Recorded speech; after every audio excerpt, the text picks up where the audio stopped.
back to Storytime with Spidey. I'm your host, Spidey, of course, and today we're going to be talking about a particularly scaly foe. So I hope you all are excited for today's story.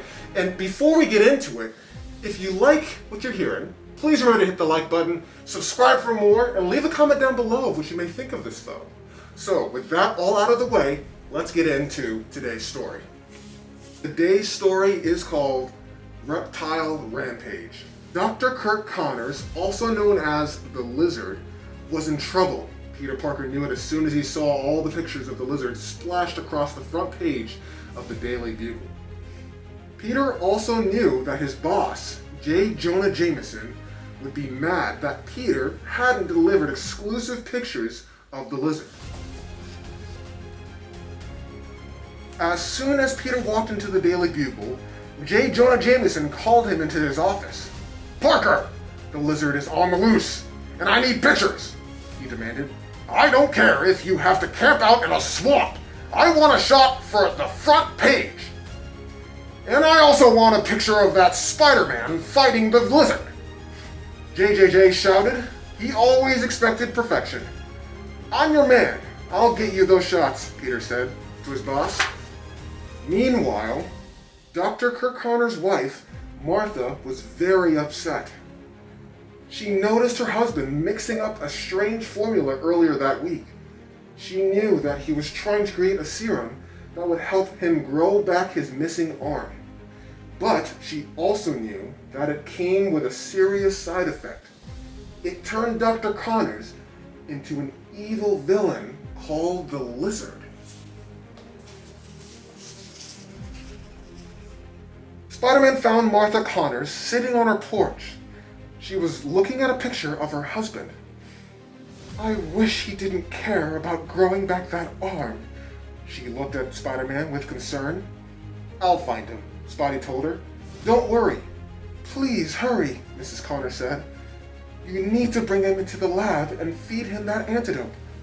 "Got it. He won't be a lawless lizard much longer. Soon, he will be back to being a good old Dr. Connors." Spidey searched New York City up and down. Finally, he spotted the Lizard.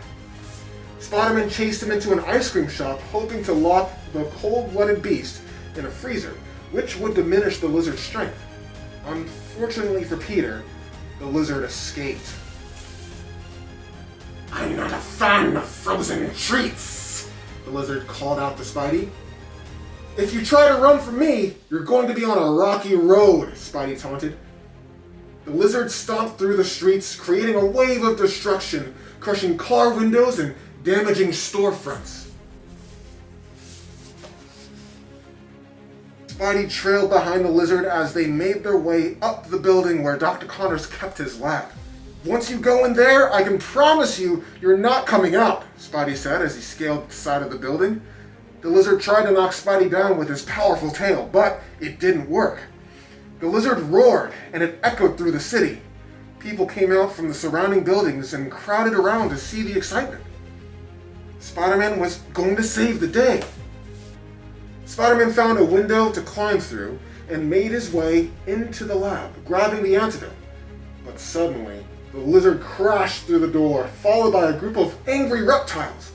The Lizard had given them something that let him completely control their minds. They were ready to attack. Spider-Man looked to his left and saw a giant snake slithering toward him. "Yikes!" Spider-Man shouted as the monstrous snake coiled itself around his leg. Spidey quickly fired webs at the Lizard as more and more reptiles attacked. The Lizard dodged Spider-Man's webs and swung his enormous tail. Spidey flew through the air, crashing straight into the lab table. But Spider-Man kept firing his webs. He didn't know if he was going to be able to fight both the Lizard and the cold-blooded fiends. Spider-Man was in full battle mode with the reptiles when the Lizard threw a desk at him. "Whoa, bad Lizard!" Spidey called out. "Dr. Connors, do you realize what you're doing? You have to stop the Lizard!" But it was pointless. Dr. Connors had no control once the Lizard was unleashed. There was no use reasoning with the monster. In between fighting, Spidey eyed the antidote. the lizard used the opportunity to unleash his final attack. He ordered the reptiles to hold Spidey down as he began to strike him over and over. Spider-Man fought back hard, making sure not to bump into the antidote. Finally, Spidey broke free, grabbed the antidote, and poured it into the lizard's open jaws. Within seconds, the lizard began to morph until he slowly became Dr. Connors again. Spider-Man was relieved to see the doctor's familiar face. "Whoa, what happened?" Dr. Connors asked. It's a long story," Spidey sighed. Soon, Martha Connors had her husband back, and J. Jonah Jameson had his front page spread. Everyone was happy. That night, Peter came home to one of Aunt May's amazing home-cooked meals. "How was your day, Peter?" Aunt May asked. Peter didn't even know where to begin.